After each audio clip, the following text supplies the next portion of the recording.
Bonjour, bienvenue à toutes et à tous. Je m'appelle Danielle Boucher, je suis consultante en gestion de l'éducation. Bonjour Daniel. Bonjour Marius. Comment ça va? Ça va très bien. Super, je m'appelle Marius, je suis leader Escouade Édu. On est super content d'être avec vous ce matin. Je comprends qu'on est super content. Vous êtes plus de 500, vous êtes branchés ce matin en moins d'une semaine. Le potentiel du numérique, qu'est-ce que ça peut faire, n'est-ce pas? C'est rassembleur. On est bien content. Alors, on souhaite aujourd'hui justement que cette heure passée ensemble puisse être profitable pour vous. Donc, tout de suite, on va vous donner quelques idées pour nous aider, nous alimenter pendant toute cette heure. Vous avez sur votre écran une zone clavardage. Alors, n'hésitez pas à aller inscrire votre nom. Qu'est-ce que vous faites? Vous êtes dans un établissement ou vous êtes à la commission scolaire ou vous êtes dans une école, peu importe. Ça nous intéresse. Groupe, parce qu'il y en a qui sont en groupe. On sait si vous êtes en groupe, dites-nous que vous êtes en groupe, où vous êtes.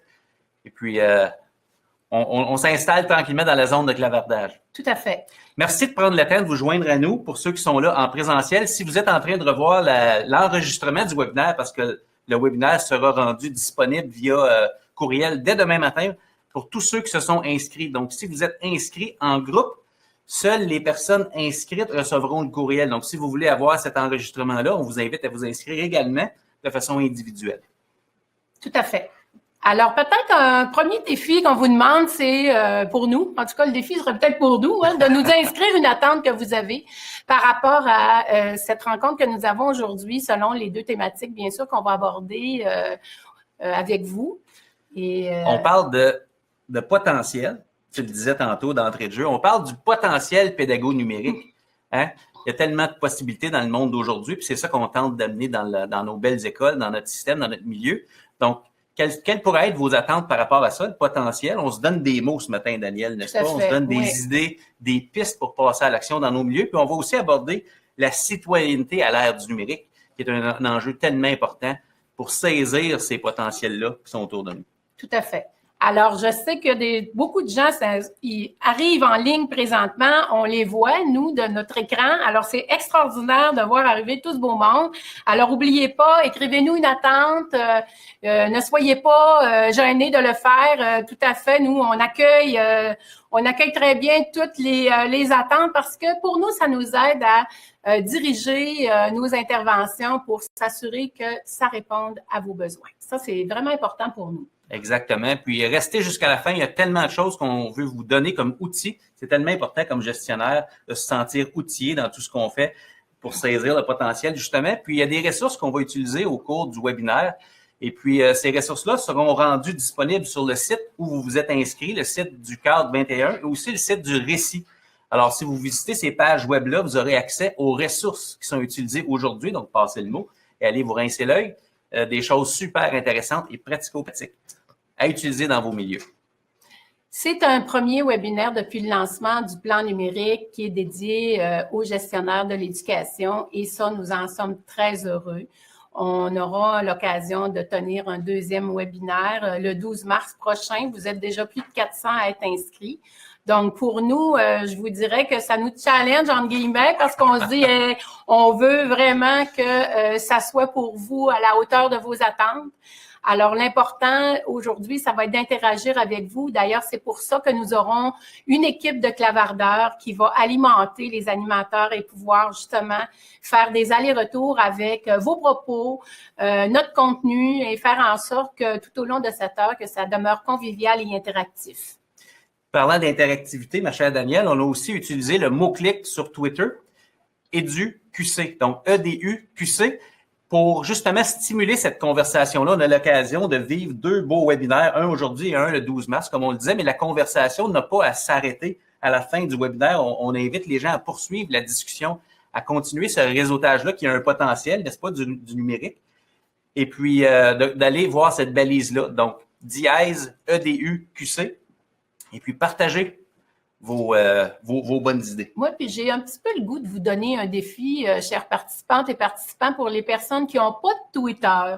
Alors, c'est peut-être un défi qui vous est lancé de vous en créer un pour que la prochaine fois, vous puissiez être actif sur le Twitter. Alors, ça serait vraiment super intéressant. Dis-moi, Marius, tu as participé à l'élaboration de tout ce contenu-là aujourd'hui. Alors, est-ce qu'il y a quelque chose que tu voudrais partager avec nos participants aujourd'hui? Ben, c'est qu'il y a plein de possibilités à saisir. Puis, je pense que la seule façon de saisir ce potentiel-là, c'est de se partager des idées et de se réseauter et d'avoir des discussions pédagogiques entre collègues, de voir comment on peut s'y prendre dans chacun de nos milieux qui ont des points en commun, mais qui ont aussi chacun leur unicité. Et puis, en préparation à ces webinaires-là qu'on fait ensemble, on n'est pas juste nous deux, hein. On a toute une équipe. On a des chers collègues dans le clavardage. On a aussi une équipe d'animation qui nous attend. J'aurais le goût de vous les présenter. Ça serait-tu une bonne idée? Ah ben moi, je pense qu'on serait rendu à vous présenter l'équipe dynamique qui a travaillé pour vous, pour faire en sorte de vous présenter un webinaire à la hauteur. On le souhaite. Alors, de ce pas, Marius, je te laisse aller rejoindre nos collègues. Fantastique. Merci, Daniel. Bonjour, chers collègues. Bonjour. Vous allez bien? Oui, bien. Très content que vous soyez là. Je vous laisse peut-être vous présenter pour les gens qui se sont joints à nous, puis qui ne nous connaissent peut-être pas personnellement. Donc, Absolument. Alors, moi, je suis Benoît Petit, je suis conseiller pédagogique au sein du Récit. D'ailleurs, je salue, j'ai vu qu'il y a plein de gens du Récit qui sont là. Je vous salue, je suis content que vous soyez avec nous. Je travaille au Service national pour les gestionnaires scolaires. Bonjour tout le monde, mon nom est Jacques Coul, je suis directeur au Cadre 21, qui est le centre d'animation, de développement et recherche pour le 21e, et ça nous fait plaisir d'être ici avec vous aujourd'hui. Alors, bonjour tout le monde. Martine Tremblay, je suis au ministère de l'Éducation. Je suis responsable de la gestion axée sur les résultats, le volet accompagnement des gestionnaires au projet éducatif. bonjour, chers collègues. Marius, je suis le même gars que tantôt. Oui, et puis des gens au clavardage qu'on vous présente, qui sont juste à côté de nous, on les laisse se présenter dès maintenant. Les voici. Bonjour, moi c'est Patrick Hould. Et moi, c'est Yvan Fortier et tous les deux, nous sommes du ministère au bureau de la mise en œuvre du plan d'action numérique. Merci beaucoup, messieurs. Alors, la table est mise, chers collègues. Tout à fait. Toute une équipe d'animation. Certains d'entre nous auront l'occasion davantage d'interagir avec vous dans le clavardage, qui est un espace où on vous invite vraiment à partager vos idées, à engager ce dialogue-là entre vous, avec nous. Et puis, la table est mise, ma chère Danielle. Peut-être qu'on veut cette introduction-là au webinaire 1 pour les gestionnaires. Merci. On a déjà d'ailleurs, Marius, des gens qui nous ont écrit des attentes et puis je trouve ça très intéressant. Dans le fond, quelque chose qu'on entend souvent, des trucs pour ne pas réinventer la roue. Donc, des trucs pour mobiliser l'équipe, des trucs pour comment on peut former nos enseignants. Alors, on va en parler aujourd'hui, je vous rassure tout de suite. Et comment contaminer notre équipe. Alors, c'est certain que ce sont des stratégies qui vont être soit traitées dans le premier ou le deuxième webinaire, mais c'est certain que on prend bonne note de ces attentes. Et puis, dans les personnes qui se sont branchées, bien, ils viennent de tout horizon, autant du primaire, du secondaire, de la formation professionnelle ou de l'éducation des adultes. Alors, merci d'être là. C'est vraiment, on est vraiment très heureux de l'enthousiasme qu'a créé là cette invitation-là à partager avec nous. Écoutez, les présentations sont faites. Je pense que on est déjà sur le point de débuter officiellement cette rencontre-là. Je vous invite à continuer de clavarder. Je pense que c'est important de demeurer actif pour qu'on puisse justement interagir. Pour ma part, on se rejoindra plus tard. Je fais aussi partie de l'équipe de clavardage. Et vous comprendrez que tout ce que vous allez écrire va être retenu contre vous, on va le dire comme ça. Donc, on va être capable de pouvoir l'utiliser, s'en servir pour justement ajuster puis faire en sorte que vous soyez, toutes vos attentes soient répondues. Alors maintenant, pour bien débuter, je vais vous laisser sur un témoignage d'une directrice d'école primaire, Madame Geneviève Lévesque, que je remercie d'ailleurs de cette générosité, et qui va nous livrer un témoignage intéressant sur la façon dont elle utilise le numérique dans son milieu. Alors, bonne écoute et on se revoit tout à l'heure.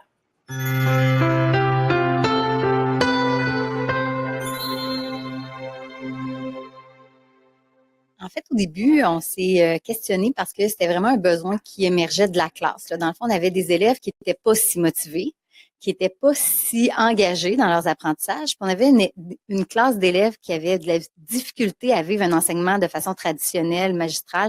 En fait, ça correspondait pas du tout à leurs besoins. Puis quand on faisait ça, ils apprenaient pas. Et même l'enseignante, là, je pense pas qu'elle aurait pu survivre à la gestion de classe que ça leur aurait demandé. Donc, évidemment, j'avais une enseignante très engagée, prête à aller voir c'était quoi les nouvelles technologies, comment ça fonctionnait, faire aussi de l'essai-erreur, parce que je pense pas que c'est facile là tout de suite en partant, mais elle s'est dit, bon, je me lance, puis on va voir. Évidemment, on a acheté les Chromebooks, on a décidé d'ouvrir tout ce que ça prenait au niveau des autorisations, parents, tout ça. Et on s'est rendu compte rapidement que les élèves embarquaient et c'était ça qu'ils avaient besoin, en fait. C'est qu'ils n'étaient pas capables de recevoir l'enseignement traditionnel, mais de recevoir un enseignement d'une façon différente, avec une approche différenciée. Ça leur collait à la peau, là, puis on n'a plus le même groupe. Là. Effectivement, vous avez vu un groupe présentement très engagé, qui sont prêts à prendre en main leurs apprentissages, puis qui font les efforts nécessaires pour réussir. Puis d'ailleurs, ils sont tous en réussite. Fait que c'est vraiment le succès, là, c'est qu'ils sont là, ils ont le goût d'être là. Ils font des tables de multiplication pendant l'heure du dîner, ce qu'ils n'avaient jamais fait avant. Ils écoutent des capsules, ils discutent. Donc, c'est vraiment pour nous un succès, là.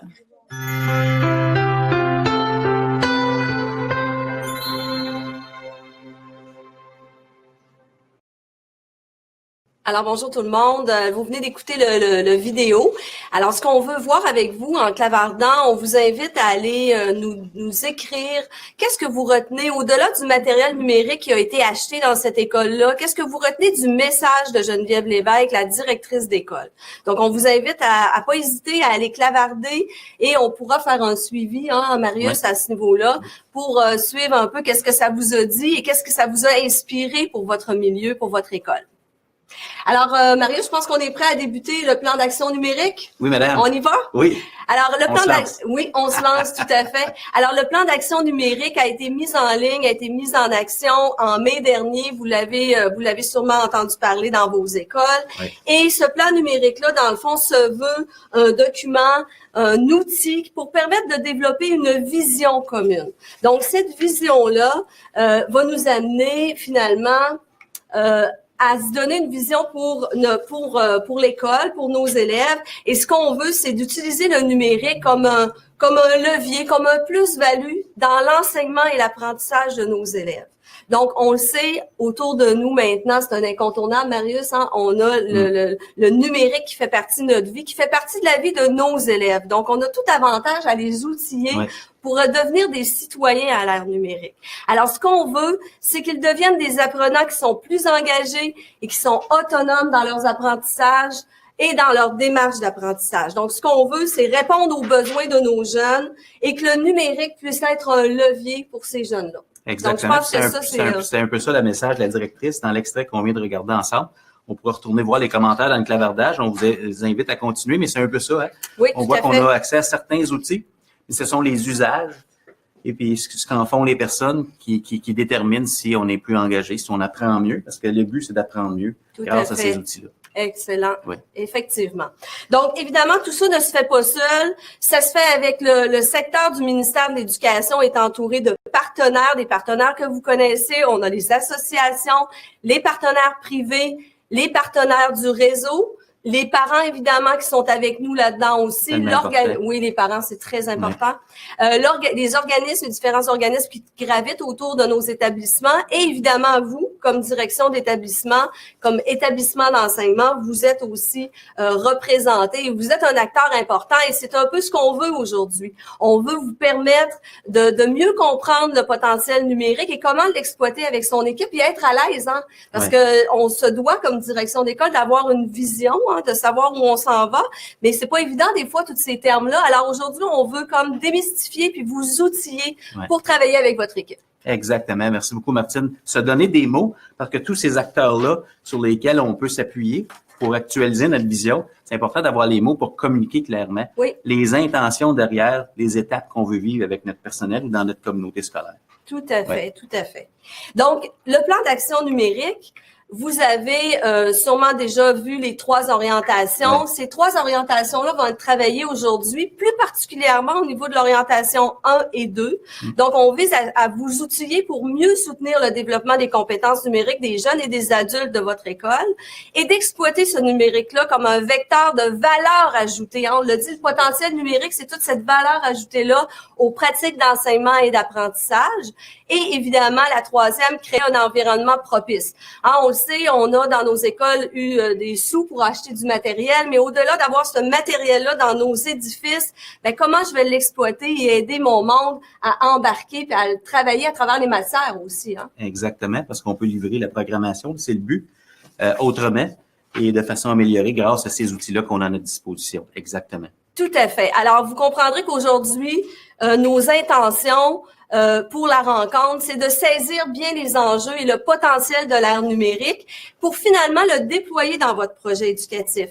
Vous savez, le projet éducatif, il est là pour venir être rassembleur, il est là pour venir donner et insuffler à l'école. Et le numérique, l'avantage, c'est que c'est transversal à quelque part. Ça peut se retrouver à travers nos matières. Alors, si j'ai une compétence en littératie, par exemple, je peux voir comment je peux exploiter le numérique à travers cette compétence-là que je veux travailler à travers mon orientation. Exactement. Donc, c'est ce qu'on va travailler aujourd'hui et c'est ce qu'on va vous proposer pour vous outiller.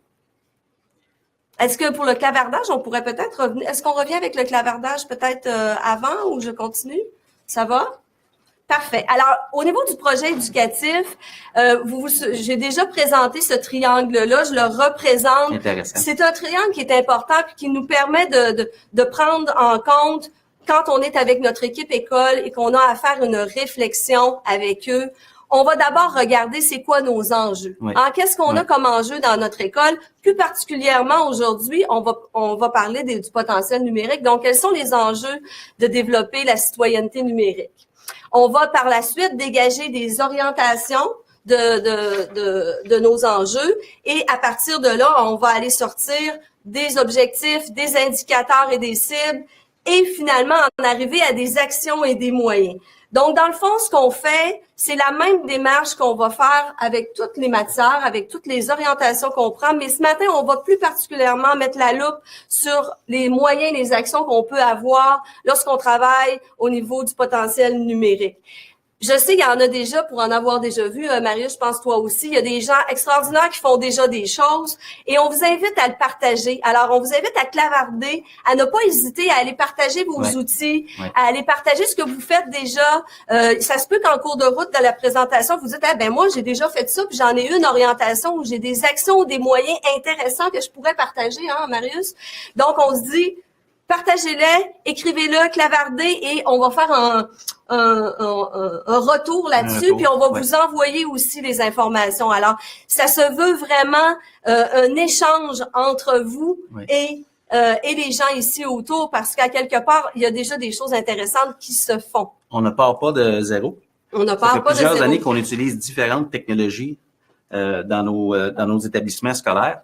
Avec ce plan d'action numérique-là et les nouveaux outils qui arrivent un peu partout dans nos édifices. Comment on tire profit de ça? Je pense que les orientations que nous donne le plan d'action numérique viennent faciliter un peu comment on s'organise pour tirer profit de ces contextes-là, mais aussi des outils qu'on a à notre disposition justement pour mieux apprendre et être mieux engagé. C'est ça le but, n'est-ce pas, Martine? Tout à fait. Pour que les choses aillent mieux grâce à tout ça. Exactement. On s'outille. Exactement. Donc, ce qu'on va faire vers la fin de la rencontre, on va vous présenter un plan d'action. Ça, c'est un modèle de plan d'action que vous connaissez peut-être, qui a déjà été distribué là, en début d'année scolaire. Vous êtes présentement à rédiger votre projet éducatif. Et là, peut-être que vous vous dites, suite à cette formation-là, j'aimerais peut-être voir comment je peux aller me cibler une orientation en lien avec le potentiel numérique. Donc, on va vous présenter un document à ce sujet-là. Et vous avez sur le site, vous avez déjà les liens qui sont là. On vous a mis un plan d'action qui est vierge et celui qu'on a travaillé, qu'on va vous présenter. Donc, sont déjà déposés sur le site. Excellent. Donc, déjà à la disposition. Et ce ne sont que des exemples. Ce ne pour sont que donner des des points de exemples. départ Tout à pour fait. les gens qui sont en train, dépendamment où ils en sont dans leur plan d'action. Donc, ça donne des pistes, ça donne des idées. Exact. Et puis, on encourage encore les gens à les partager. Est-ce que, avant de faire une transition, est-ce qu'on peut voir qu'est-ce qui se passe dans le clavardage? Oui, Parce qu'on tout a à lancé fait, une oui, question pour revenir effectivement. sur la vidéo. Au-delà du matériel qui avait été acheté dans l'extrait vidéo, qu'est-ce que vous avez remarqué? Donc, je sais pas, Daniel, qu'est-ce qui se passe au niveau du clavardage? Qu'est-ce qui Ben, en tout cas, c'est très actif. Oui. Et puis, ça dégage vraiment une tendance intéressante. Dans le fond, on parle de levier intéressant, de levier aussi pour la motivation de nos jeunes, l'engagement de nos jeunes. Puis là, j'ai le goût de vous citer quelques personnes qui ont quand même amené des éléments intéressants. Marie-Josée, merci pour ton témoignage. Elle nous dit, ben, ça veut dire aussi qu'on a l'ouverture de prendre des risques. L'équipe enseignante et la direction d'école doit prendre des risques parce qu'il faut être ouverte au changement. Faire en sorte que justement qu'on utilise ça, ce nouveau potentiel-là pour faire plus, pour faire autrement, pour faire en sorte d'amener nos jeunes à être plus actifs dans leur apprentissage. Alors ça, c'est très intéressant. Isabelle qui nous dit qu'effectivement, rendre l'élève autonome dans ses apprentissages, ça lui amène une posture différente. Une posture pour lui qui est différente, mais une posture aussi pour l'enseignante qui est différente. Alors ça aussi, c'est très intéressant. Merci Isabelle. Et Edith qui nous dit, bien, c'est un beau levier pour favoriser l'engagement de tous. Des élèves, oui, aussi certains, assurément, mais aussi toute l'équipe école et puis la fierté aussi que ça peut procurer et de voir vraiment le numérique comme un levier et pas comme quelque chose qu'on rajoute, mais qu'on utilise le numérique pour faire en sorte que les apprentissages, on puisse les différencier, on puisse mieux répondre aux besoins des élèves. Alors, merci aux personnes qui ont pris le temps de clavarder puis continuer. Excellent. On aime vous lire. Oui. Puis, on en est la preuve ce matin, n'est-ce pas, de ce potentiel-là puis de levier, comme le disait Daniel. Tout à fait. Ce qu'on vit ce matin ensemble grâce à cette technologie-là, mais ça nous rassemble. Tout à fait, tout à fait. Alors, Marius, on serait rendu à justement ces beaux défis-là qu'une directrice a nommés. Oui. Jacques va nous parler. Alors, j'inviterai Jacques à venir nous parler des possibilités et des défis de l'ère du numérique. Bonjour, Jacques. Bonjour, bonjour, bonjour. Bonjour tout le monde. On va prendre quelques instants parce que je me disais en vous écoutant, ben, on est en 2019. Donc, techniquement, il y a à peu près 1/5 du 21e siècle qui est déjà derrière nous. Et on vit quand même dans des milieux où les transformations, qu'elles soient sociétales, économiques et même technologiques, sont quand même très, très, très profondes. Et ce que je voudrais faire avec vous pour les prochaines minutes, c'est prendre on va reculer un peu à une perspective un peu plus large. Et c'est peut-être aussi un exercice que vous voudriez faire en modélisation avec vos équipes afin de pouvoir regarder la diversité des perspectives que les gens avec qui on travaille, la diversité qu'on peut avoir sur justement la place du numérique, notamment en éducation pour l'apprentissage. Ce qui fait que dans quelques instants, je vais faire dérouler une série d'images et puis on pourra tous y participer afin de voir qu'est-ce que ces images-là suscitent chez soi. Donc, l'intention d'observation que je vous donne par rapport à cet exercice très simple, c'est de voir au travers des images qui vont succéder, il y en aura 9, quelles possibilités et aussi quels défis offre l'ère du numérique de façon générale. Donc, sans plus tarder, on va engager les images et je vous reviens après pour aller chercher vos commentaires à ce sujet.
Alors, on vient de voir toute une série d'images qui ont peut-être suscité chez nous une variété de réactions.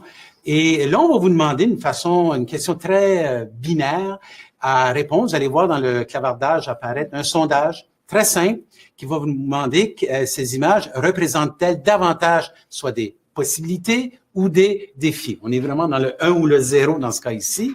Et ce sondage-là qui apparaît présentement dans le clavardage, on vous invite à y répondre. Et pour vous aider, on vous projette les images. Martine, j'ai envie de te demander, toi, dans tes occupations de tous les jours, de quelle façon tu sens le numérique qui fait partie de ta vie? En quoi ça... Ben, juste à penser au niveau, on n'a plus besoin d'aller à la banque, à la caisse. Maintenant, on fait nos transactions bancaires par Internet, avec le numérique. On veut avoir des informations sur un bon restaurant. On va aller chercher des commentaires qui se disent là-dessus, sur le restaurant, sur Internet. Et on peut même aller magasiner nos voyages sur Internet. Puis, il y a des fois qu'il y a même des gens qui peuvent nous envoyer des choses, Jacques, au niveau des voyages dans le sud et tout ça, puis qui peuvent nous donner plein d'informations. On vient comme tout mêler là-dedans. Est-ce que ce sont des gens ou bien est-ce que c'est un peu l'intelligence artificielle qui s'exprime au travers de ça? Je pense que Benoît va nous en parler un peu tout à l'heure. Oui. Et en fait, dans toute cette effervescence-là, et l'école n'est pas en reste par rapport à cette effervescence-là, moi, ça invoque chez moi Michel Serres, qui est un philosophe français historien, qui dit avec toute sa sagesse qu'aujourd'hui, les technologies nous condamnent à être intelligents. Être intelligents en termes de choix que nous allons faire, les choix qu'une direction d'école a à faire pour mobiliser son équipe, pour ce passage, pour toutes les meilleures raisons. On parle ici de réussite éducative et le plein succès de chacun. Ben c'est peut-être l'occasion de se retourner à nouveau voir Daniel et qu'est-ce qu'on a comme résultat par rapport à ce petit sondage? Écoutez, c'est très intéressant parce que 78% de nos répondants trouvent que le potentiel numérique présente plus de possibilités que de défis. Alors, c'est quand même intéressant de voir que 78% possibilités, 22% défis. Donc, on a une clientèle ici qui nous écoute, qui sont favorablement tournés vers les possibilités. Donc, voilà, c'est très intéressant. Alors, on continue de travailler en ce sens-là et voir aussi comment les défis peuvent être tournés en possibilités. Parce qu'on est conscient qu'effectivement, il y a des défis, mais comment faire en sorte que ces défis-là, on les transforme en possibilités. Voilà. Merci beaucoup, Daniel. Et j'ai envie encore d'interpeller les gens qui assistent au webinaire. On aimerait les entendre un peu plus davantage, comme Daniel vient de dire, en quoi ça représente des possibilités et en quoi ça représente des défis. Les défis, il faut en être tout à fait conscient pour justement les adresser d'une manière intelligente, comme nous le rappelle Michel Serres. Donc, encore une fois, nous sollicitons votre input dans le clavardage pour nous dire un peu en quoi ça représente soit des défis ou des possibilités. Question d'avoir les conversations qui se déroulent, pas seulement nous qui transmettons, mais la conversation parmi les gens présents ici aujourd'hui.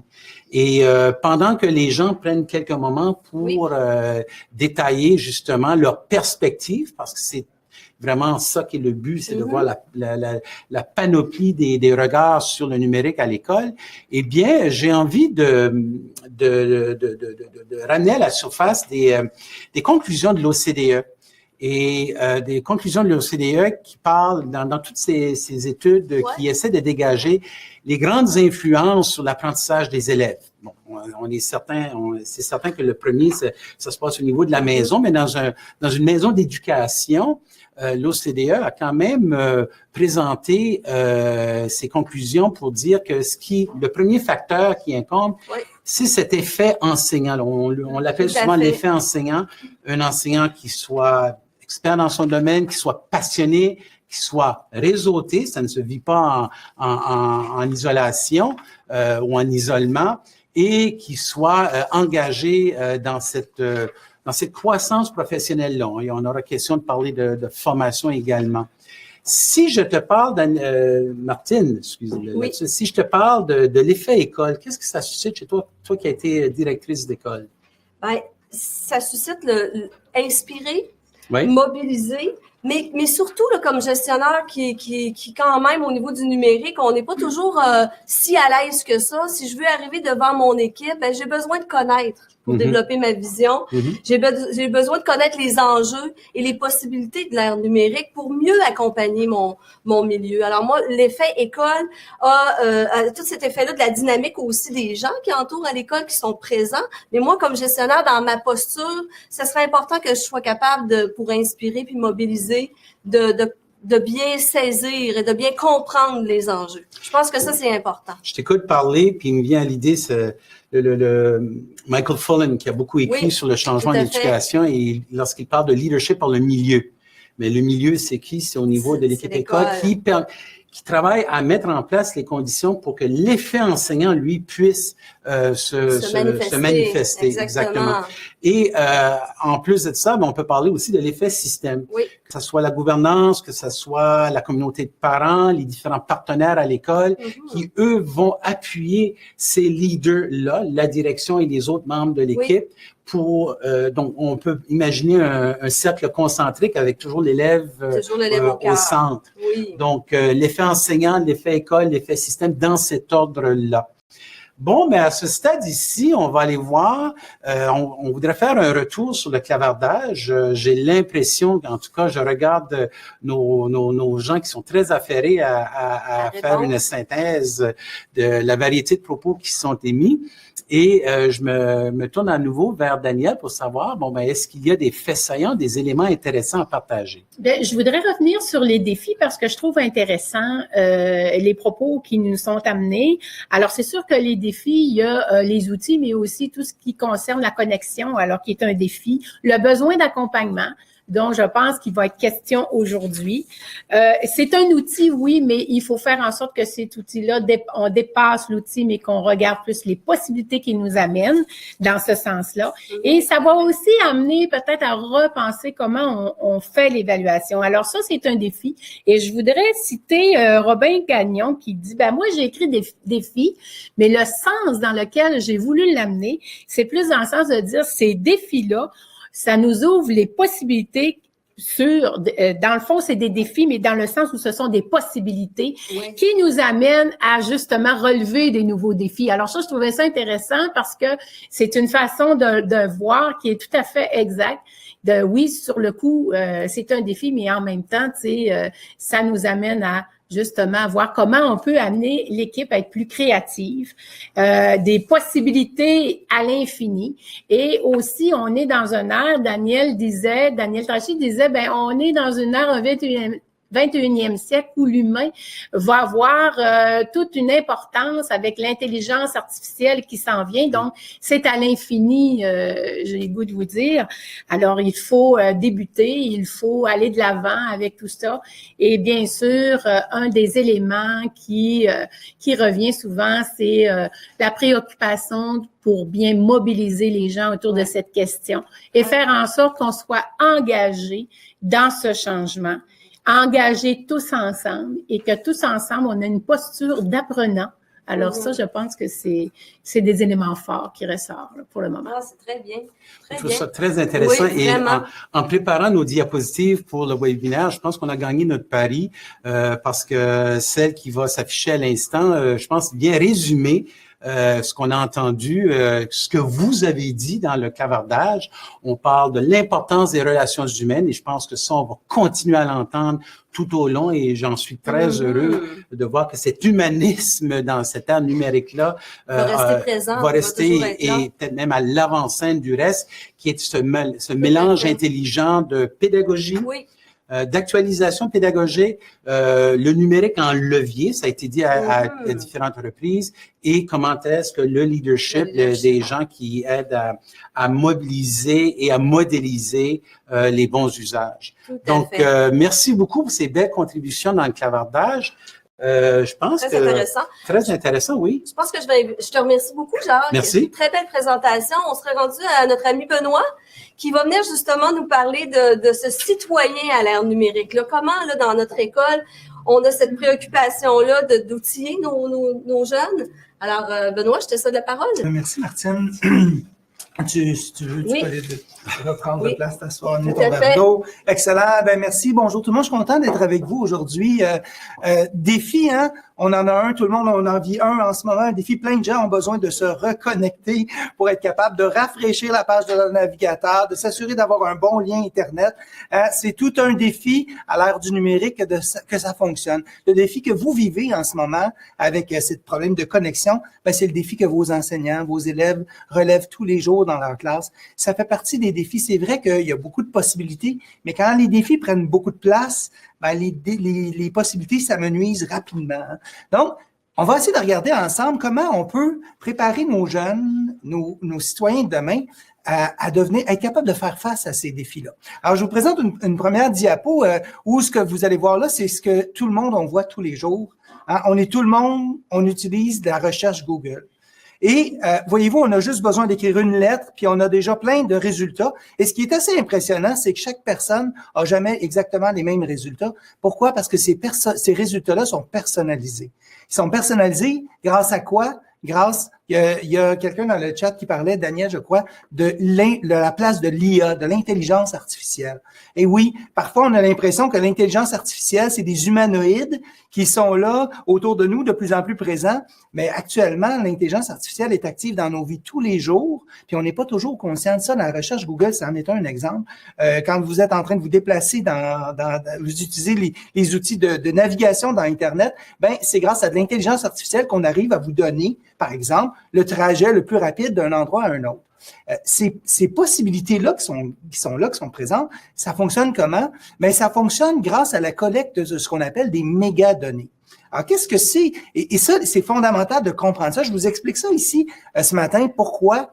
Eh bien, parce que si on ne comprend pas ces mécanismes-là, c'est là que parfois on a le sentiment qu'on n'est pas en contrôle de la situation, qu'on n'a pas l'impression que le numérique est tant que ça. On a parfois l'impression d'être épié ou de savoir comment mes données, moi, sont utilisées. Alors, les mégadonnées, c'est quoi? C'est l'ensemble des données qui sont recueillies par les serveurs qu'on trouve partout dans Internet, dans le fond, et qui collectent toutes les données à partir des utilisations qu'on fait. Par exemple, chaque fois qu'on utilise, le fait de juste avoir mon téléphone dans ma poche ici en ce moment, ça fait en sorte, ça contribue à collecter des données sur ces serveurs-là qui vont améliorer dans les licences qu'on peut lire, que vous avez tous lu attentivement, évidemment.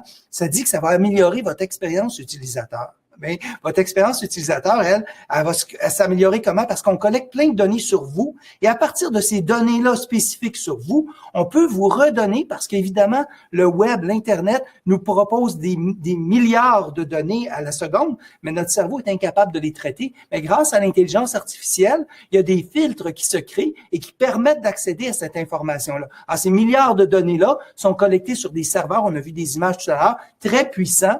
Mais un des défis qu'il y a relié à ça, si on affiche l'image, ben c'est que la plupart de ces données-là sont contrôlées par quelques grandes entreprises qui collectent ces données-là et qui nous redirigent l'information.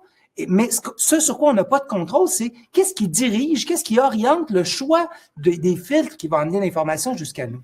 Alors, pour être capable de former des citoyens qui seront autonomes, capables de prendre leur place, ben, on a besoin de former des citoyens qui vont être capables de mieux comprendre ce que sont. Ben oui, il y a du bruit ambiant, on est dans l'ambiance aujourd'hui.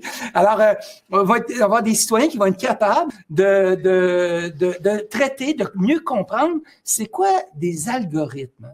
Parce que et d'ailleurs, les algorithmes, c'est quoi des algorithmes? Chacun d'entre nous, on entend ce mot-là tous les jours, mais on a un peu peut-être difficulté à se faire une représentation claire, à voir comment on peut encadrer le développement des algorithmes dans les entreprises sans empêcher l'innovation, mais faire en sorte que ces algorithmes-là viennent pas finir à avoir une action qui va nous diriger, nous contrôler dans une direction que c'est pas ça qu'on souhaite faire. Alors, permettre de développer, par exemple, la programmation chez nos jeunes, c'est pas juste pour faire des bons programmeurs puis avoir une bonne masse de programmeurs au plan économique, mais c'est aussi et surtout, à mon point de vue, de former des citoyens intelligents, capables de comprendre ce que sont les algorithmes et, ce faisant, être capables peut-être d'encadrer leur développement. J'ai l'impression qu'on touche des enjeux de formation vraiment clés. On parle de compétences, on les nomme souvent, la pensée critique, la résolution de problèmes, la collaboration, mais c'est vraiment dans ce contexte d'algorithmes et de données dans lesquels les jeunes et les enseignants sont placés. Donc, l'importance que, oui, je vais développer des savoir-faire, qu'ils soient disciplinaires ou transdisciplinaires, mais c'est plus que ça aussi par rapport à notre posture dans ces environnements d'apprentissage-là. Il y a les environnements d'apprentissage, mais il y a les environnements numériques du quotidien. Tous les jours, on utilise le numérique. Le simple fait, comme je parlais, de porter sur nous, presque chacun de nous, un appareil numérique, puis d'en avoir plusieurs, ça a un impact sur nos vies directes. Hein? C'est pas juste dans le monde virtuel que ça a un impact, c'est un impact réel dans nos vies réelles. Donc, d'où l'importance de former des citoyens. Mais former des citoyens, qu'est-ce que ça veut dire?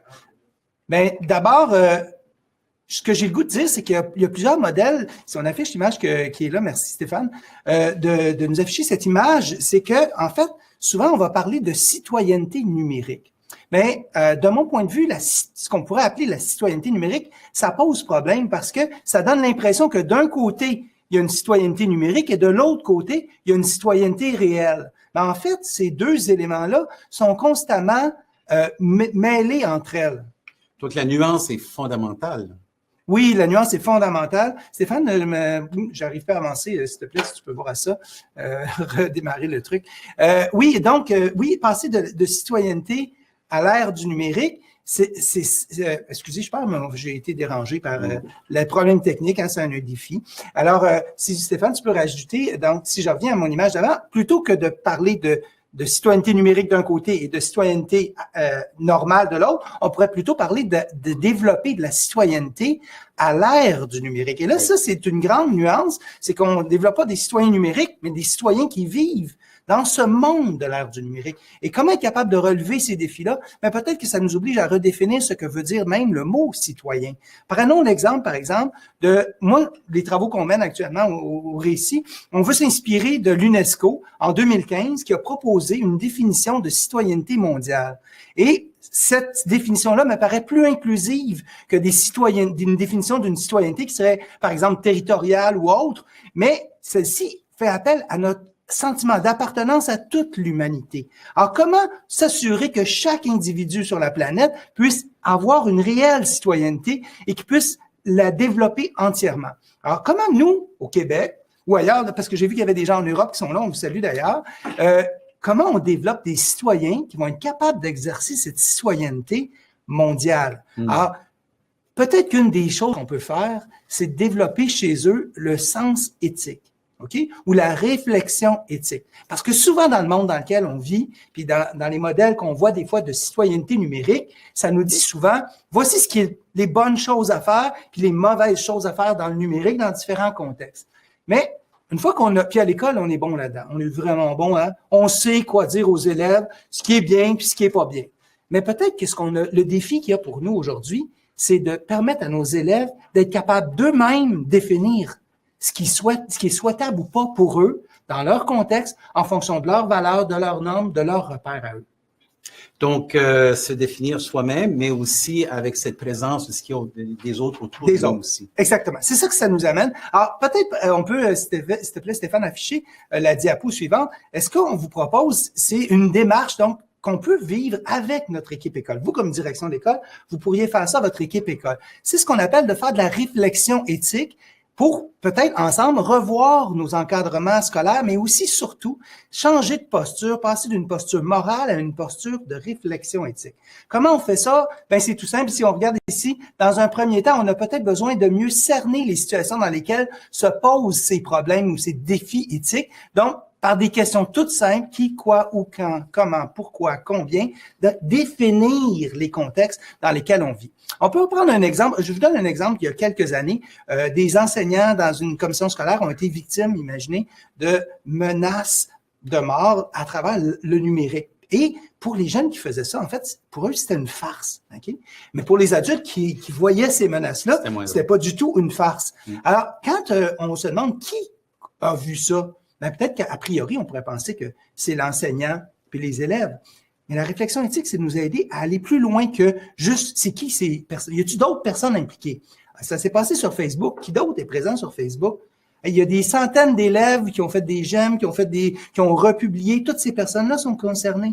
Mais c'est plus large que ça encore parce que ça s'est retrouvé dans les médias. Donc, finalement, tout le monde a entendu parler de ça. Ça devient viral. Ça devient viral. Et ça, c'est une des caractéristiques du numérique, c'est de rendre l'information accessible très rapidement, de l'étendre très rapidement. Alors, la petite question ici, qui a l'air toute banale, qui? Ben, en fait, elle est fondamentale parce qu'elle nous amène à nous rendre compte que on est plusieurs personnes concernées par la même situation et que ça nous amène à avoir des points de vue différents.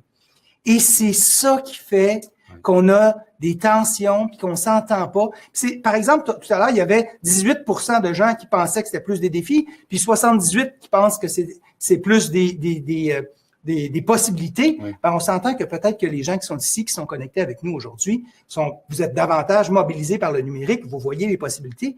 Mais si on allait dans votre équipe école, je suis pas sûr que le chiffre serait aussi, l'écart serait aussi, d'après moi, on serait plus dans le 50-50 de voir des tensions. Pourquoi? Parce qu'entre autres, on n'a pas tout le monde le même point de vue sur les situations. C'est intéressant, ça me rappelle Michel Cartier lorsqu'il parle qu'au 20e siècle, avec les transmissions de savoir de façon assez unidirectionnelle, on était dans un monde de la raison, les textes écrits, tout ça, alors qu'aujourd'hui, même avec l'exemple que tu viens de décrire, on passe dans un monde d'opinion. On est vraiment dans cette posture d'opinion. Donc, exactement. Donc, si on vient à notre présentation, pour s'éloigner de la posture d'opinion, ben, ce qu'on peut faire, c'est s'intéresser au point de vue. Donc, d'essayer de comprendre d'où viennent ces points de vue-là. Pourquoi on n'a pas tout le monde le même point de vue? Eh bien, tout simplement parce qu'on n'a pas les mêmes repères. On se base pas sur les mêmes normes, sur les mêmes valeurs. On n'a pas les mêmes repères culturels, sociaux et autres. Et tout ça fait en sorte que parce qu'on n'a pas les mêmes points de vue, ça génère des tensions entre nos points de vue. Et ça, la réflexion éthique, c'est d'essayer de comprendre ce mécanisme-là. Parce qu'à partir du moment où on est capable de comprendre qu'il y a des points de vue, des tensions, des divergences de points de vue, notamment à l'école, entre nous, comme adultes et nos élèves, on a d'immenses divergences de points de vue parce qu'on voit pas les choses de la même façon. Hein? Nos jeunes ont des habitudes, des normes. Je pense à ma fille une fois qui me dit, parce que moi, il y a quelques années, je n'utilisais pas beaucoup le texto. Ma fille, c'était abondamment. Ses amis arrivent à la porte, puis au lieu de sonner, ben il la texte. Moi, je comprenais pas. Mais pour elle me répond, ben tout le monde fait ça. Mm-hmm. C'est devenu une norme. Hein? Donc, pour des générations différentes, on n'a pas tout le monde les mêmes normes. Et ça nous amène à faire des choix. À la lumière de cette étude-là, on peut, si on a bien compris l'ensemble des points de vue, ça nous amène à faire des choix ou des actions et de mesurer les conséquences de ces choix-là et surtout de pouvoir faire de trouver des pistes qui vont favoriser le mieux vivre ensemble. Et on va souvent se rendre compte qu'il n'y a pas juste la bonne chose à faire, mais qu'il y a un ensemble d'actions ou de choix que l'on peut faire. Et selon le contexte, selon les valeurs, les normes dans lesquelles on vit, ben, on va pas faire nécessairement les mêmes choix. Et ce qui peut amener à la surface le besoin de formation et d'accompagnement dans cette démarche d'action-là. Exactement. Alors, en travaillant cet élément-là, ça va permettre de développer des citoyens qui vont peut-être être capables d'exercer cette citoyenneté mondiale et de trouver une posture et des actions qui vont pouvoir être cohérentes avec ça. Actuellement, on travaille sur un modèle québécois. On y reviendra peut-être lors du Créacan pour vous présenter ce modèle-là à ce moment-là. Oui. Exactement. Tout à fait. Donc, peut-être on pourrait aller regarder concrètement. Martine, tu pourrais te joindre à nous. Tout à fait. C'est ça, si tu veux. Si tu veux retourner, ça va comme ça. Donc, ce que je vous présente là, Martine, tu en as parlé tout à l'heure. Oui, effectivement, c'est dans notre projet éducatif, on aura dégagé des enjeux. De ces enjeux-là, vous allez vous trouver des orientations. Et quand on parle d'orientation, on parle de ce qu'on peut puis ce qu'on veut faire à l'école. Donc, il faut avoir les moyens de le faire aussi. Faut se prendre des orientations qui sont réalistes. Alors, on a voulu vous donner un exemple de déclinaison là d'un plan d'action qui pourrait être possible pour le plan numérique. Mais écoutez, ce n'est qu'un exemple, mais c'est important de se le rappeler, c'est un exemple, mais ça pourra vous donner une idée de qu'est-ce qu'on a ciblé comme orientation. Donc, la première orientation, Benoît, on a ciblé quoi? On a ciblé de favoriser le développement de la compétence numérique des élèves et du personnel afin de développer des citoyens autonomes et responsables dans l'utilisation du numérique. Alors, vous le voyez ici, le libellé que je viens de vous lire. Alors, qu'est-ce qu'on veut dire par là? Ben, ça a un lien avec ce que je vous disais tout à l'heure, hein? C'est que si on veut que nos élèves développent des compétences numériques, ben, on a peut-être besoin qui est de développer leur autonomie. Puis comment on peut faire pour développer leur autonomie, les rendre responsables dans leur utilisation du numérique? Ben, on a dit tantôt qu'on voulait pas aller vers ce qui est bien ou ce qui est pas bien. Donc, ça veut dire que nos objectifs vont aller en conséquence de ça. Tout à fait. Et dans nos objectifs, quand on cible un objectif, c'est ce qu'on veut faire, hein? Oui, Et comment on va le faire. Et on doit se donner un objectif qui est mesurable dans la mesure du possible. Alors, l'objectif qu'on s'est donné ici, c'était de réduire le nombre d'interventions liées à l'usage problématique du numérique à l'école. On le sait, on peut faire beaucoup d'interventions comme direction d'école à ce sujet-là. C'est une préoccupation dans notre école, donc on veut diminuer le nombre d'interventions. Donc, on va se donner un indicateur, un indicateur pour aller mesurer. Donc, on veut diminuer le nombre d'interventions qui est problématique. Puis on vous a comme décliné là à quelque part les indicateurs que vous allez retrouver. C'est pas nécessaire de le faire ce matin, mais on voulait vous montrer que c'est important que lorsque vous choisissez votre objectif, que vous le preniez qu'il soit quantitatif, que vous puissiez le mesurer. Par la suite, vas-y. J'allais dire que le nombre d'interventions problématiques, c'est une mesure quantitative. On pourrait aussi se donner des mesures qualitatives. Tout à fait. D'ailleurs, peut-être que vous pourriez nous en proposer. Est-ce que peut-être vous, dans le clavardage, vous pourriez formuler des mesures qualitatives pour atteindre un objectif comme celui-ci?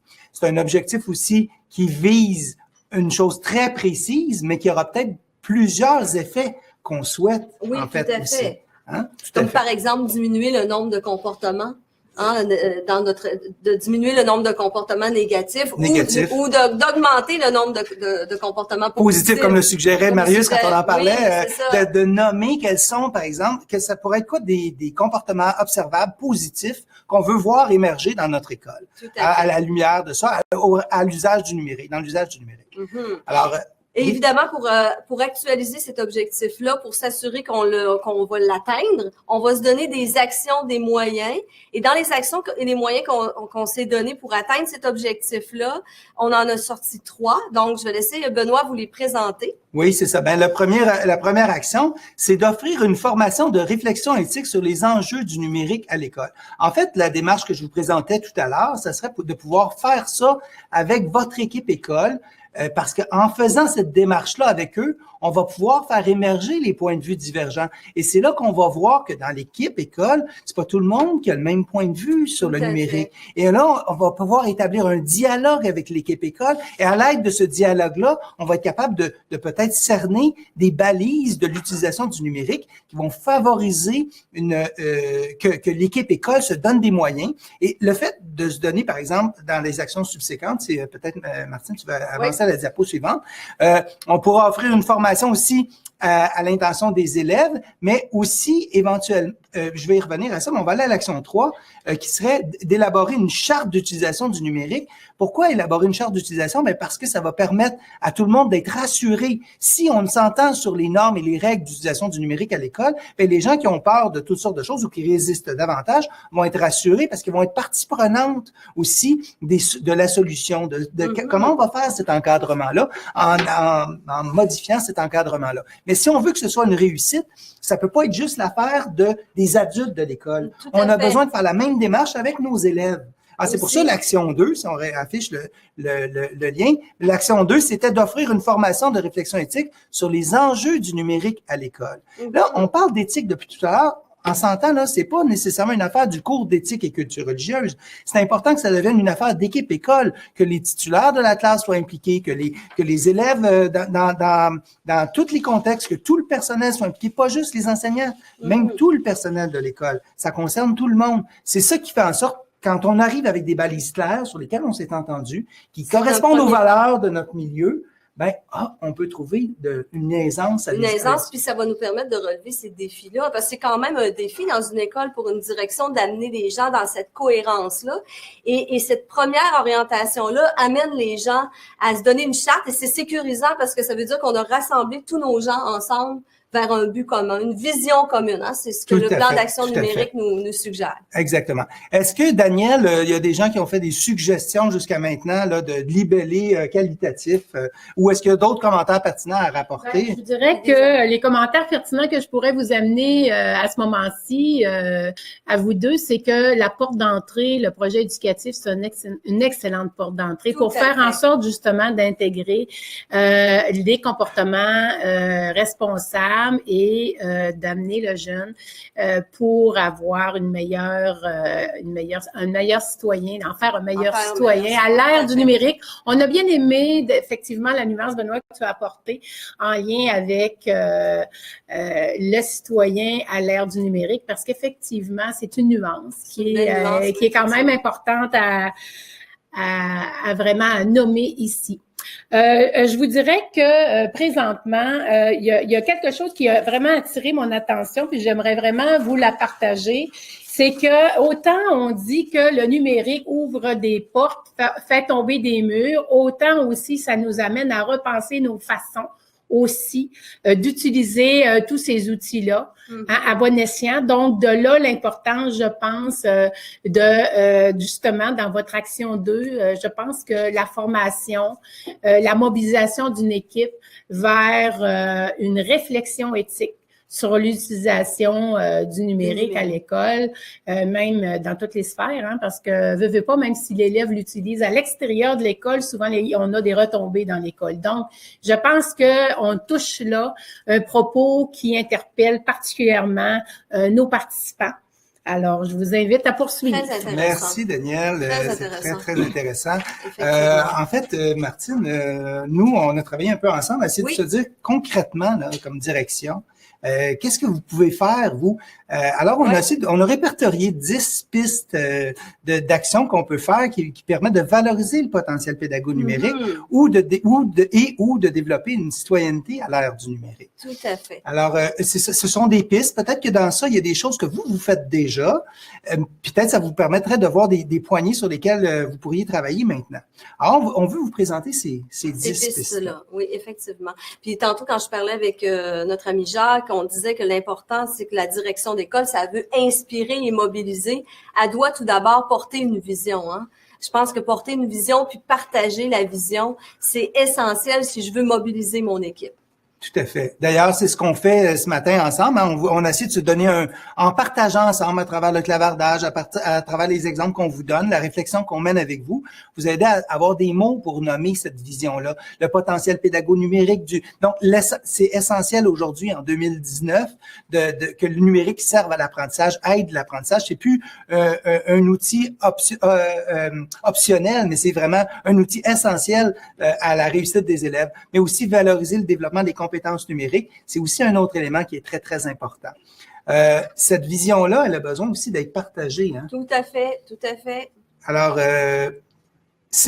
quand on dit partager cette vision-là, ça veut dire que si moi, je suis seul comme direction à porter cette vision-là, ça se peut que ça fasse pas beaucoup de chemin.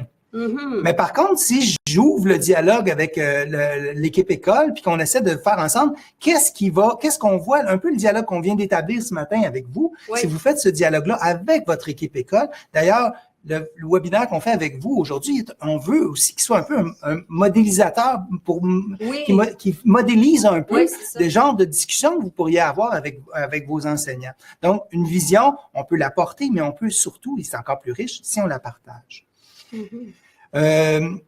Martine, tu peux peut-être nous parler de l'activité de dresser un portrait?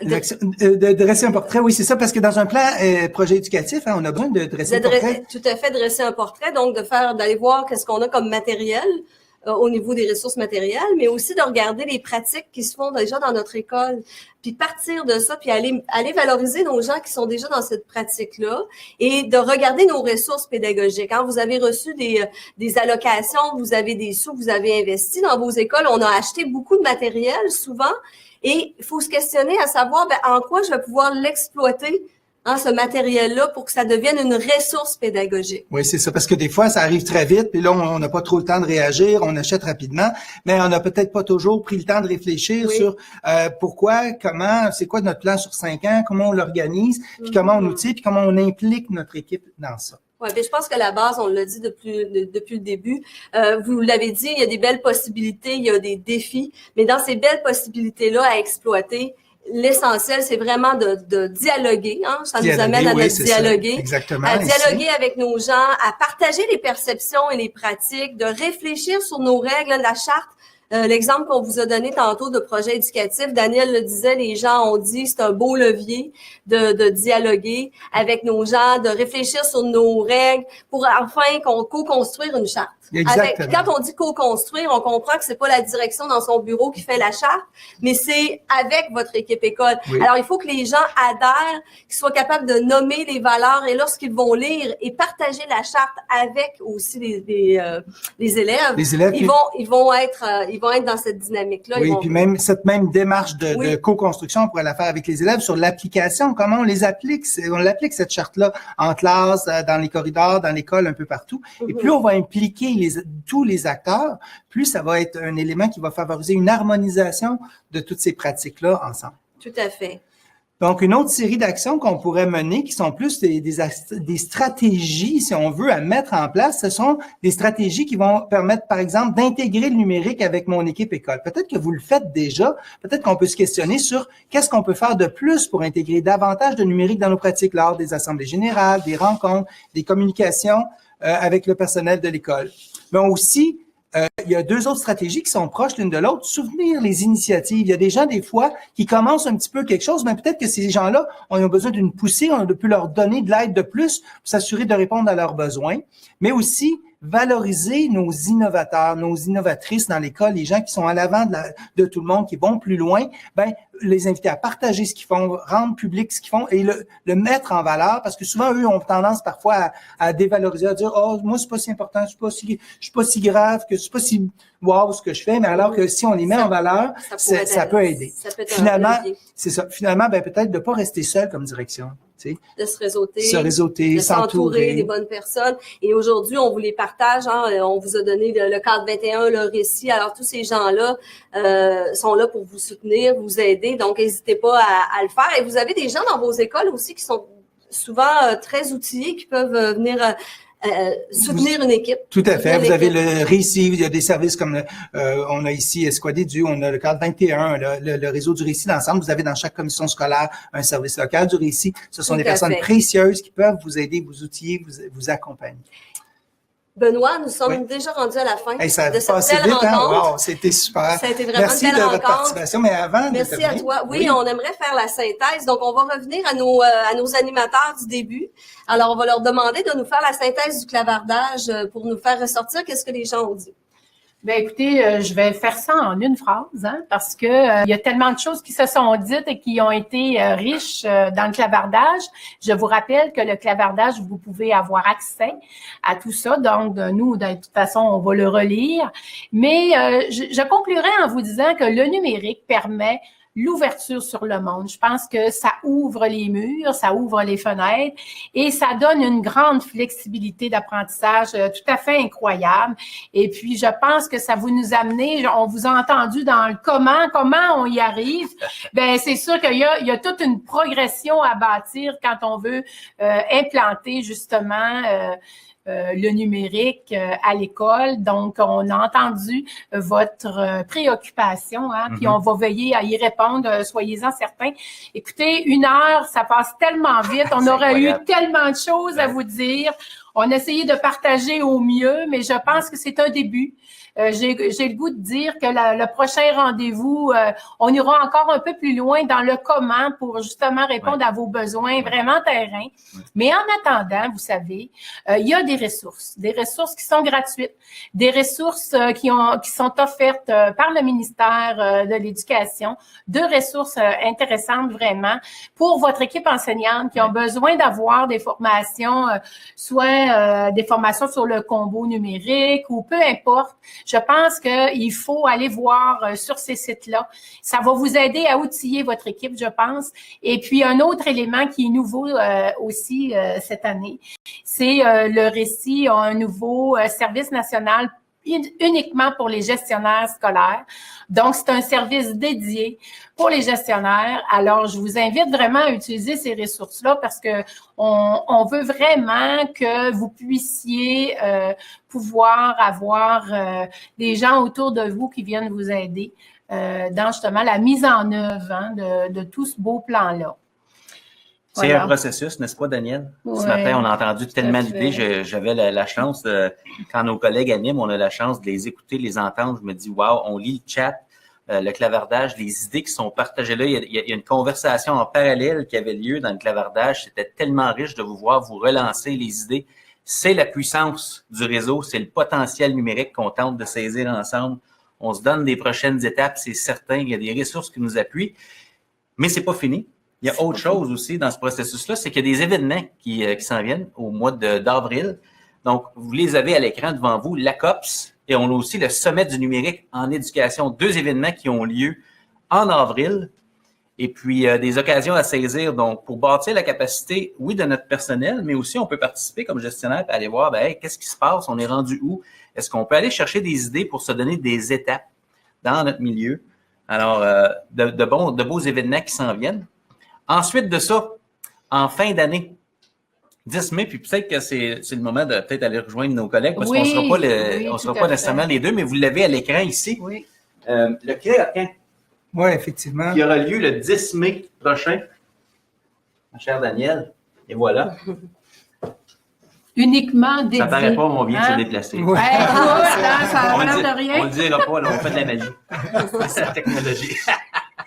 10 mai, rendez-vous à ne pas manquer.